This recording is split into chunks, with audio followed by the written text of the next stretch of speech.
Assalamualaikum warahmatullahi wabarakatuh. Di video ini, saya akan menjelaskan tentang lahan salin.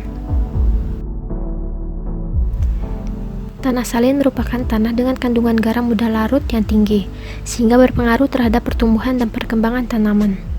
Baik dan buruknya pengaruh salinitas dapat disebabkan oleh yang pertama, setiap spesies tanaman mempunyai tingkat kerentanan tertentu terhadap salinitas tanah.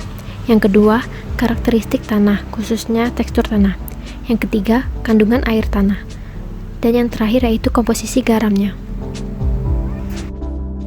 Tanah tergolong salin apabila ekstrak jenuh dari tanah salin mempunyai nilai DHL atau daya hantar listrik lebih besar dari 4 desisiemen per M. Dan presentase natrium yang dapat ditukar atau exchangeable sodium percentage kurang dari 15. Vegetasi yang tumbuh pada lahan salin di video ini yaitu hutan mangrove.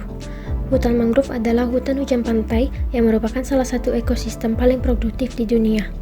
Terletak di antarmuka antara daratan dan laut di garis lintang tropis dan subtropis. Mereka juga dikenal sebagai hutan pasang surut atau hutan pesisir, yang secara khusus disesuaikan untuk beradaptasi dalam kondisi salinitas tinggi, pasang surut, angin kencang, suhu tinggi, oksigen rendah, dan tanah berlumpur. Salinitas adalah salah satu faktor terpenting dalam pembentukan mangrove dan perkembangan awal pertumbuhannya. Sebagian besar tanaman budidaya sangat sensitif terhadap salinitas.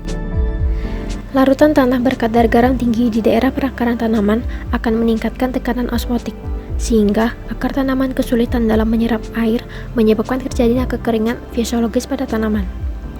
Pada kondisi di mana konsentrasi garam dalam tanah cukup tinggi, maka air yang ada di dalam sel tanaman akan bergerak keluar. Dinding protoplasma mengkerut dan sel rusak atau plasmolisis. Selain tanaman harus mengatasi tekanan osmotik tinggi, pada beberapa tanaman dapat terjadi ketidakseimbangan hara disebabkan oleh kadar hara tertentu terlalu tinggi. Pengaruh buruk salinitas terutama disebabkan oleh akumulasi ion natrium.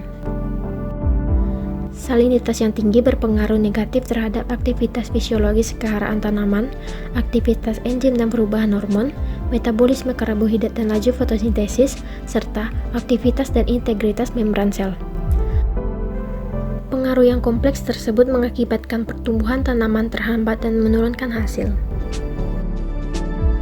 Penanganan dan pengelolaan terpadu untuk menanggulangi tanah salin yaitu pertama, pengelolaan air, yaitu irigasi dengan air berkualitas baik. Yang kedua, pengolahan lahan yang tepat secara mekanis.